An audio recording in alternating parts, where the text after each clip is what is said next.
It is a form of communication. You have to remember that you are writing for someone else and that you might have all the ideas. The book is you communicating that idea, and they have to get the same thing that you want them to get.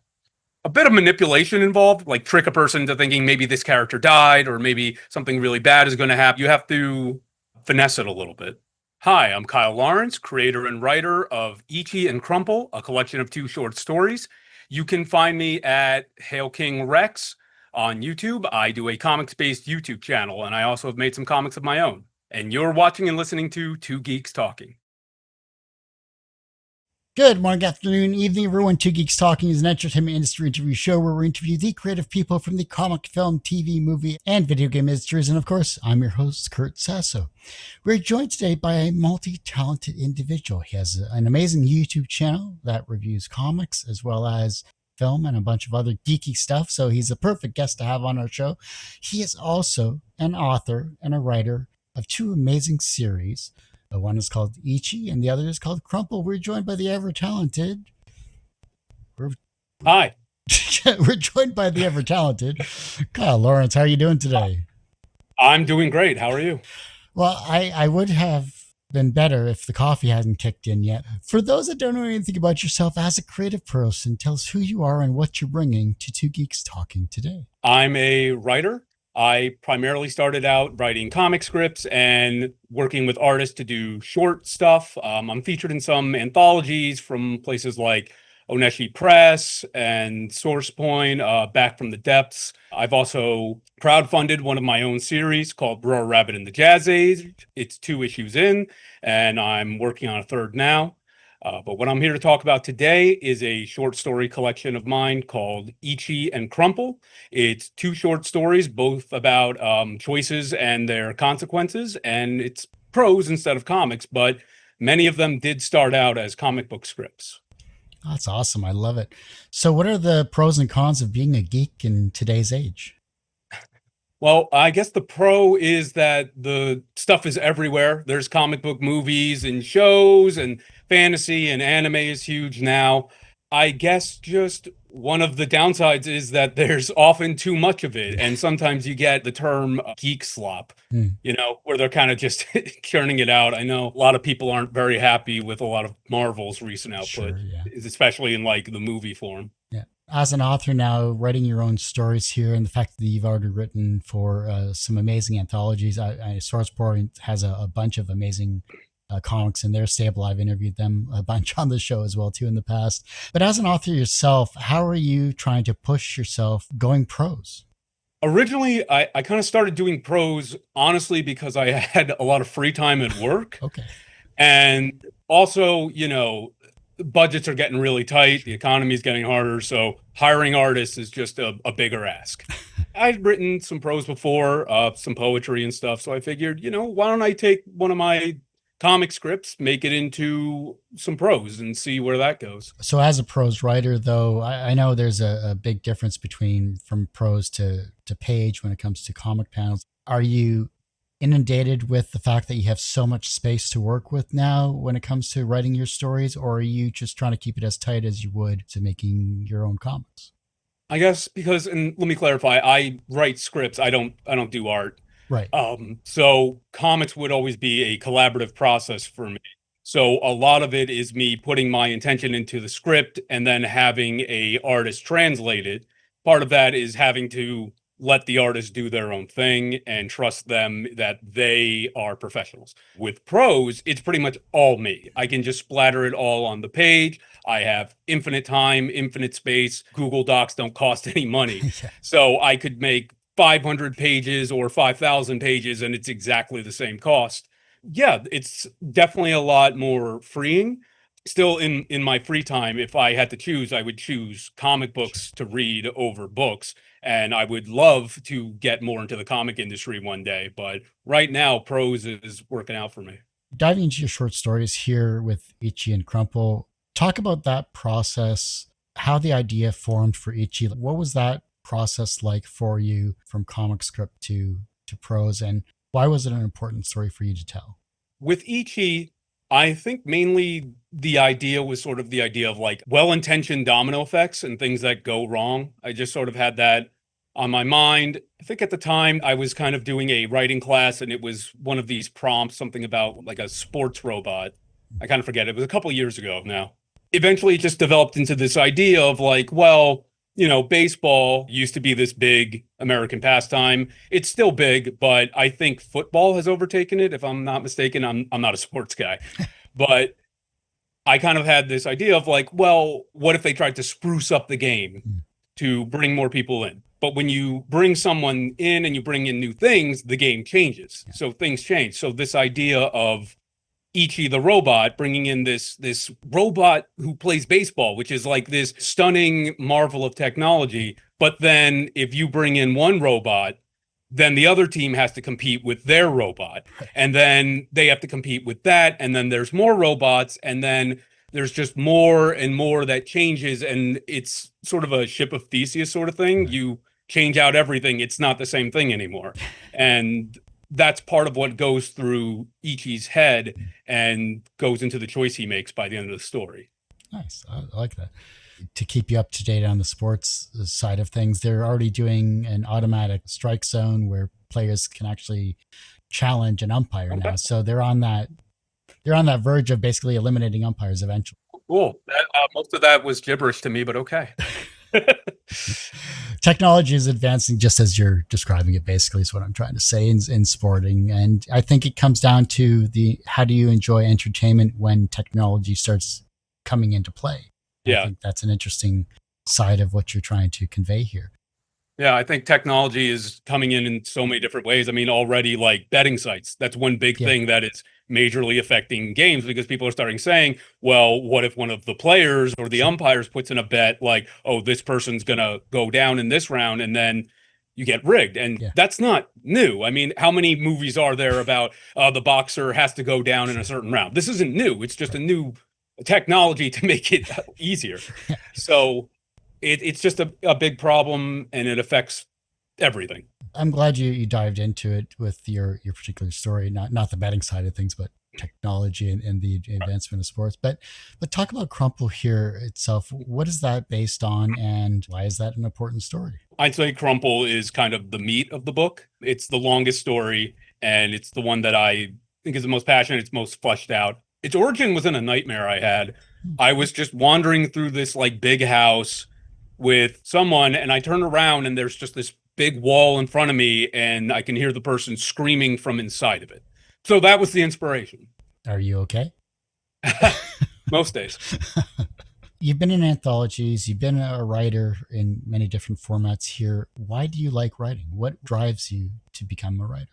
Honestly, I just enjoy it. Just naturally enjoy piecing stories together. I'm a huge consumer of media. Like I play video games, I read comics, I read books, I watch TV show, I watch anime, I listen to music. I mean, usually whenever my friends need like a media recommendation, they come to me because I'm just kind of this like black hole that wants to just absorb everything. Like I wish I could clone myself so that I could watch like 3 different shows at once and read a couple different books, you know?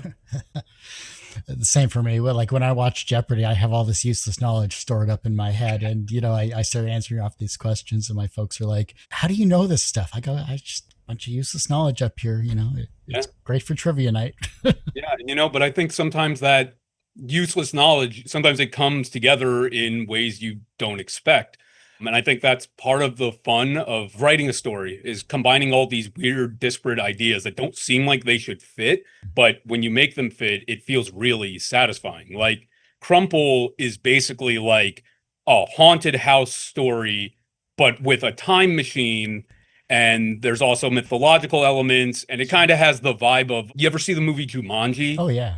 Where the house just starts getting like overrun with floods and vines. Like that was also kind of going through my head while I wrote this. What has been the reaction for either your beta tester readers? I'd love to hear that type of feedback. Well, it's not available for purchase yet.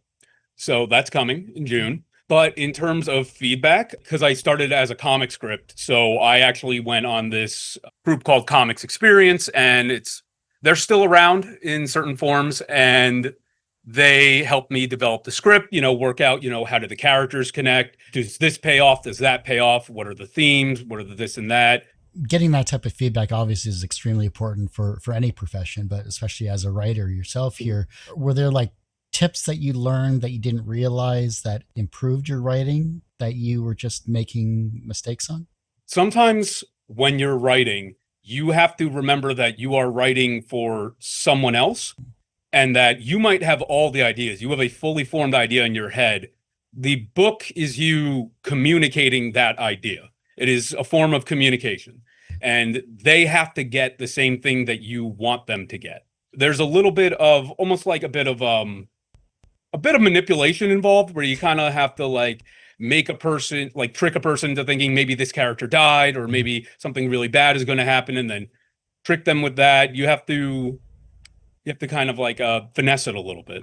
As a writer, though, especially if you're putting yourself into these stories, as we all do in some way, shape, or form, whether it's a film, script, or comic, or as in a book here, do you find that you fall back into, say, old habits or old styles of writing that you said, I will never go back to this type of genre or this type of theme again?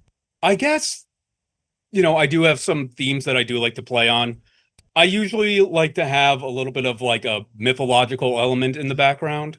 Was at one point very much into the occult, so I studied up on religions and old mythologies and like bizarre like ritual practices. It was very fun. So I usually have a lot of that littered in the back. Crumple is exactly the same way. I think there's like a very straightforward version of the story, but if you pay attention to a lot of like the things that are mentioned, some of the decor and the symbols that are plastered throughout, and you understand some of the mythology behind it, you'll get a higher level concept of what's going on. So was there a medium that gravitated you towards writing? Was it a certain book or movie or anime that you said, this is what I want to write, or this is why I want to become a writer? Originally would have been anime. I mean, I've loved anime since I was a kid. I grew up in the 90s, so that was when kids anime was coming in. So I grew up with Dragon Ball Z and Pokemon, Yu-Gi-Oh, Naruto, Bleach, all of these things. I would love to do anime, but one, I don't live in Japan. Two, I'm very bad at art. And three, that's very expensive. You have to start moving back down. So manga, no, but then I got into American comics. Actually, I got into it much later than everything else. I was always like a superhero fan. I loved like the DC animated universe and all that. But I started reading American comics and I really started to enjoy them. It's very different than manga. There's often just different tropes, different ideas are put on. And I thought, I can do this. I can write. I can do this. Well, then that must have transitioned over into your YouTube channel, obviously. So you know what you love what you do, share it with others. Absolutely. Yeah. And I always have a lot of ideas in my head and I like to talk and yap. So YouTube channel is perfect for me. How did that come about? For Two Geeks Talking, for me, I was with a friend. We were working on webcomics.com. He was creating the website, and it was a database collection of webcomics. And I said, well, we have this collection of these amazing comics. We should do interviews with them. We should create a podcast before that phrase is now inundated with every other podcast out there currently. And so we started doing the show itself. So was that the same for you when it came to the YouTube channel? I have all of this knowledge, all this information. I'm a pretty funny guy. I enjoy talking about this stuff. Like, how did the YouTube channel come about? It was a lot like that. I had all this information and, I like watching YouTube. I like watching people talk about stuff. One thing that I did notice with a lot of comic book channel stuff on YouTube is a lot of it is very dry. It often feels like someone is reading a Wikipedia page to you. It's like, here is this character. They did this. They were created here. And, I'm not going to knock anyone who makes that kind of content or watches that kind of content. I watch that content and I've made that kind of content. But when I go to other stuff like anime or TV shows or movies or books, you get these like huge video essays of people giving these like really thoughtful pieces about like, how this connects to like World War II or something, or like how it's like a queer coded messaging. And I feel like there's a lot of that lacking in comic book spaces, which is kind of a shame because When people talk about like, deep comic books, you get names like, Alan Moore and Mouse and all these kinds of things, but there are like dozens of those kinds of people. There are dozens of Alan Moores out there that never get any recognition. Right. Partly is because comics are flooded with superhero content. It's the bread and butter. Right. And superheroes are, notoriously pretty straightforward.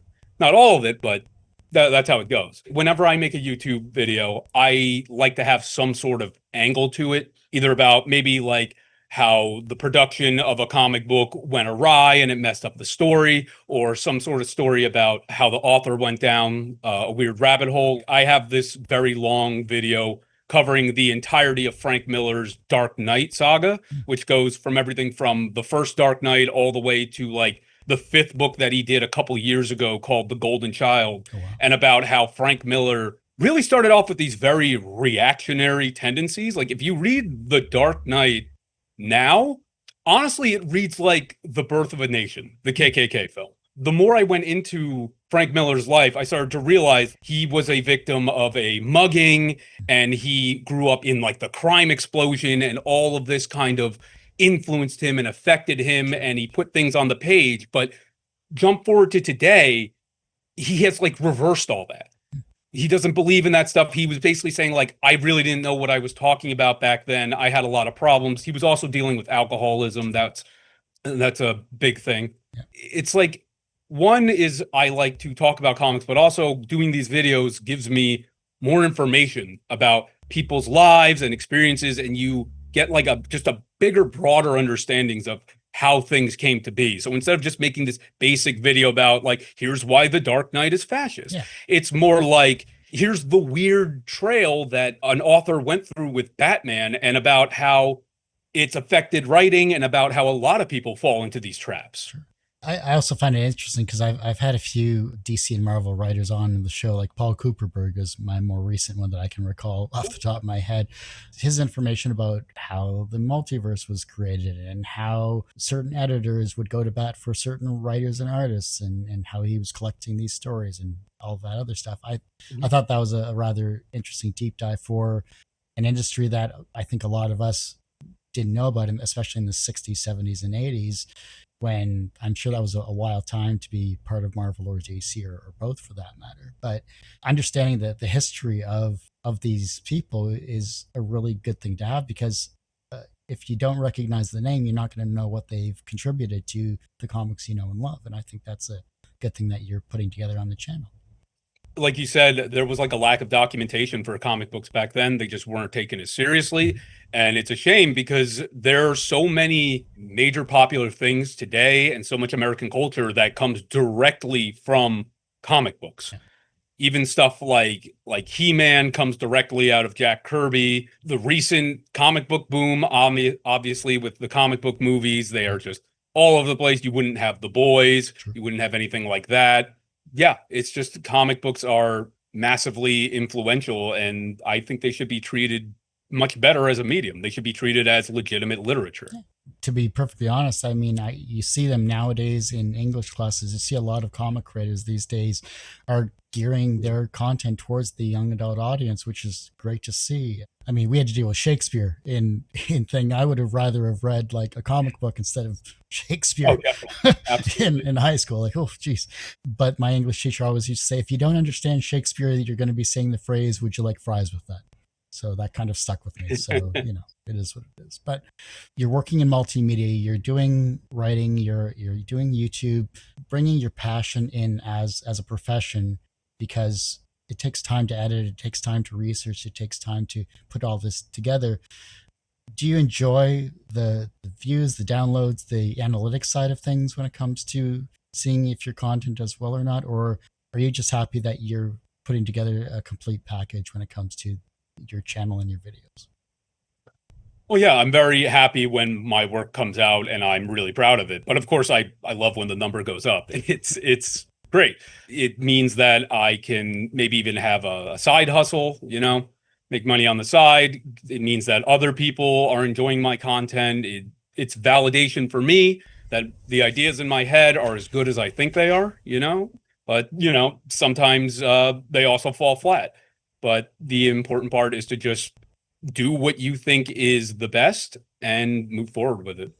So in terms of promotion, like that's always been a huge factor when it comes to promoting a channel or promoting your books or promoting your content, whatever the case may be. How have you engaged with readers and fans of your work, or just trying to get the word out there and that doesn't feel like shouting into the void? Yeah, promotion is definitely one of the hardest parts because, everyone hates getting an ad. And that's basically what I have to do every time a video comes out. I have to go to Reddit, I have to go to Facebook, I have some Discord channels that I'm in. I have to just push it and be like, hey, come check this out. Please come check this out. It's really good, I promise. And, sometimes I got to go to book fairs and try and push stuff. And, promotion is probably the hardest part because everyone's trying to promote these days. Everything is a brand. Everyone has a gimmick and an angle. And I'm just like one guy working a pretty standard job trying to do this on the side and make my own way. It's got to be tough if you've been working at this for like 2 to 5 years or 10 years, or whatever the case may be. Like, does it wear on you? Or do you get excited still doing this? Like, are you at the burnout stage or no? I don't think I'm at burnout. No, I think one of the things that does help is you got to switch things up a little bit. Part of that is why I went from comics to prose, I think, is, I had written like a ton of comic scripts. And like I said, I was at the point where, I really don't have the money to be shelling out for artists to make a short comic that will go into an anthology, and then maybe I'll make a few bucks off of it, but I just can't. It's not feasible right now. And so that was a good way to pivot.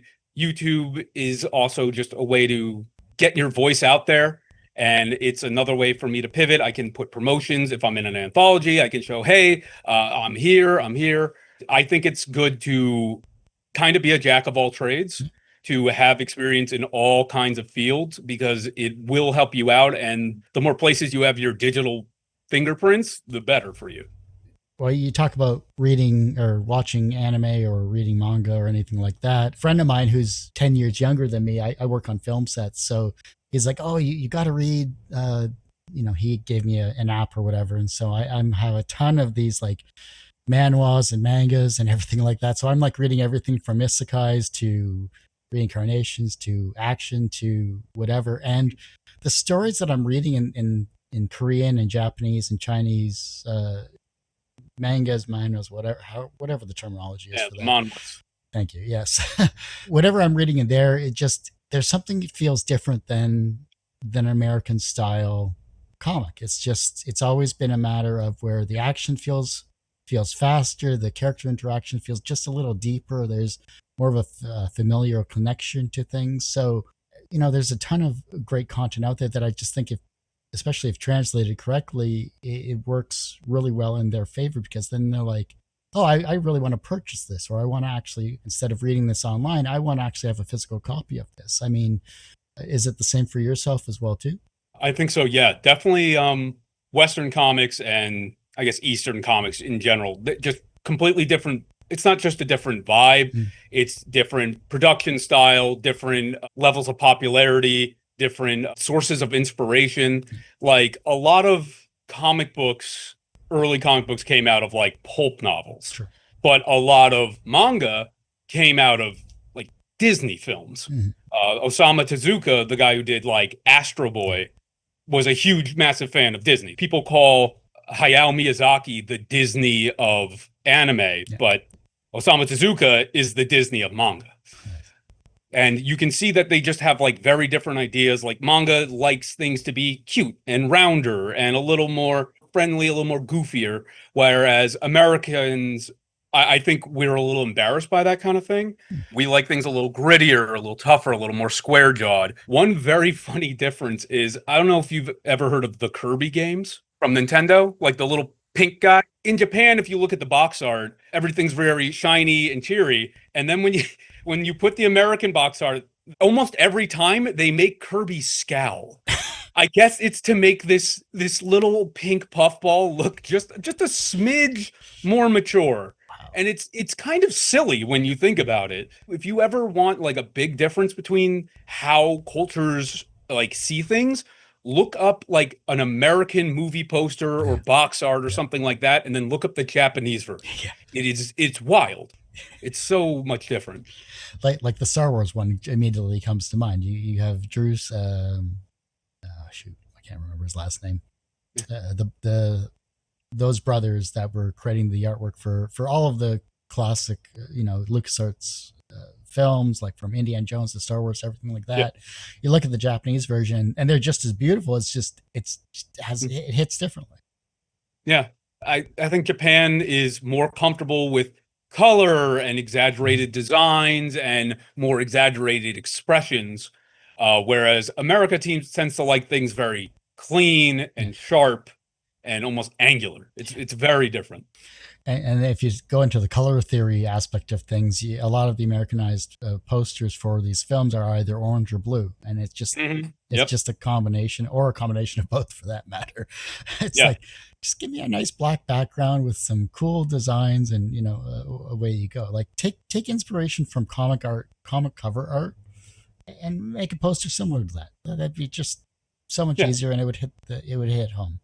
Yeah. It's like for some reason there's just this like current in America of like being a little afraid of color. I definitely remember like probably like the early 2000s, 2010s, superhero stuff was coming out, but there was like this need to tone everything down. I think part of it was probably due to Christopher Nolan and his Batman trilogy, which Sure. I do really like, but Yeah. that was definitely like an incredibly stripped down Batman where like this is real, this is real, this is gritty, Mhm. this isn't like cartoony. And then if you've ever seen like the CW show Arrow, Yep. based off of Green Arrow, Sure. they started out like he's Arrow Yeah. and he wears this black hood, and they don't call him the Green Arrow. They don't even call him the Arrow. They call him the Hood. Right. And I'm like, this is stupid. Like, why did you even adapt this? Do you even like this? Like, there was just this period where it felt like the people making this content was ashamed of the source material very much. I remember specifically in both Jessica Jones Mhm. and Luke Cage, there's a moment where they call attention to the characters like in comic costume, and they're like, haha, that's ridiculous. It's not charming. It's not at all. And I think that's reversing now. Yeah. Definitely like Marvel is more willing to go into its fantastical stuff. DC under James Gunn, definitely Oh yeah. more fantastical, more monsters, more magic, things Yeah. like that. And I think that's good because that's what we like about these things. They're imaginative, they're different. Mhm. It's not like if I just want some basic, guy in a dark suit shoots people, there's like a thousand of those. There's a thousand like thriller action movies. Yeah. And then you have like the many iterations of, say, like the Punisher, or you go back to X-Men with Wolverine. What do you expect me to wear yellow spandex? And yet Deadpool 3, Yep, he's wearing a comic accurate costume. It's just like, exactly. at least the studios are willing to change, but I think the fans have to push for that, like to the Yep. point of either we're going to spend money on this, or we're just going to watch it on DVD or whatever it is. As loud and obnoxious as us comic fans can be, we kind of have to put our voices out there sometimes to let them know, hey, like you're doing this wrong. Stop. Everyone has one person that inspired them on their path to where they are today. Who is that for you? I think it would definitely be Grant Morrison. Around my late teens, early adulthood, I got into his comics. Um, Definitely started off with, his superhero stuff like his Batman and Final Crisis. And then I got into some of his more deeper stuff like The Invisibles. And that for me was a big game changer. It was like an introduction to like anarchy and magical thinking and mythologies and all this stuff. It's probably my favorite comic book of all time. It's just so detailed and layered, and it really showed me what a story or a comic book could be. From a professional standpoint, you've been in many anthologies. You have created 2 short stories, and I'm sure you're definitely writing more. And I can't wait to see what you do in the future. So, from a professional, and you have an amazing YouTube channel. Professionally, you are a success. Do you consider yourself personally successful? Honestly, I wish I was more successful. I'm probably more successful than other people have been, but I just think that this is more than just about being the success. While I do, of course, want to be successful, it'd be amazing if I made like $1 million. But I enjoy what I do. I enjoy writing. I enjoy making YouTube videos. I enjoy writing prose. I enjoy writing comics. I enjoy reading them. I just enjoy creating. So for me, doing something that I care about and something that makes my life feel a little more fulfilling is the most important part. The reverse of success is failure. How do you deal with your failures? I mean, honestly, there's probably a lot more failures than successes. I think anyone who's ever put out any writing or anything creative will tell you that most of your things will fail, at least in the prospect of gaining an audience or getting paid or whatever these metrics are. But I don't always like to think of it that way, like, oh, that was a failure or that was a waste of time. I just take it as, well, I did it. I went through a process. I learned some stuff. Maybe there's some stuff that I can learn to change, or maybe it's something I keep in my back pocket and then I can go back to years later. ICHI was one of those things. Crumple is something, it was actually like one of the first comic scripts I ever wrote. And that was probably, I don't know if it was 10 years ago now. It's been a while. But yeah, it's been a good while since I actually picked that back up. And now it bore fruit because I spent all this time building it up, thinking about it back then. And then when I pivoted into prose, I'm like, oh, I already have this pretty much ready to go. I just have to kind of translate it. So nothing is worthless. The younger generation is looking at your work and they're becoming inspired to be creative in their own way, whether it's as a writer or maybe another YouTube creator. Maybe you're inspiring them down that creative path. How can they inspire the generation that follows them? I would say put out stuff that really speaks to you. Put out genuine, honest stuff, and people will notice it. A lot of the stuff that inspired me was not usually the most popular thing or the the most well-known thing. A lot of the stuff that I like is pretty like esoteric. I like a lot of surreal stuff. I kind of have a weird soft spot for like old obscure like foreign animations from like the Soviet Union and stuff because they're just often very strange, very different. You get a different idea of things. You see things being done in different ways than they're done now. And I think that's what a lot of young people want. They want something a little different. They want something that they can latch their identity onto. And a lot of that stuff can help build them up and then build up the next generation. If your life was a comic book or any medium, what would its title be? And what would its soundtrack be? Oh my God, that's a rough question. The title? Oh my God. Maybe Calamity. I've had a lot of ups and downs in my life. Things go up, they go down. Things can be a lot of fun. Things can get very chaotic.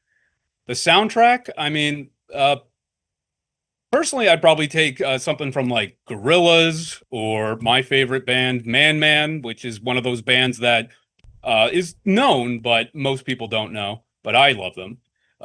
Stuff like that. Yeah. Well, Kyle, I do hate to say it, but that ends this particular episode of Two Geeks Talking. I want to thank you so much for being on the show. Thank you for having me. I really enjoyed this. For those that want to support you, where can we find you? How can we help you, whether it's by purchasing books or whether it's your YouTube channel or anything else you'd like to promote? Mainly, you can find me through my YouTube channel, King Rex Comics. I also have links to a Patreon there. If you just donate $1 a month, you can get videos early. That YouTube channel is also where I give information about stuff that's coming out, whether it's anthologies, full comics, books coming out, anything that I'm kind of involved with. So that's a good place to keep in touch with what I'm doing. I don't really deal with a lot of social media. I don't like going on Twitter too much anymore. So yeah, you can find me on YouTube. Well, like I said, that ends this particular episode of Two Geeks Talking. You can, of course, find this interview and over 1,200 plus others on our YouTube channel, youtube.com/TGT Media. The podcast you can find at twogeekstalking.podbean.com or just search Two Geeks Talking. That's TWO Geeks Talking, wherever you get your podcasts. And as I say every week, everyone has a story to tell. It's up to me to help bring that out. Thanks for listening, watching on Two Geeks Talking.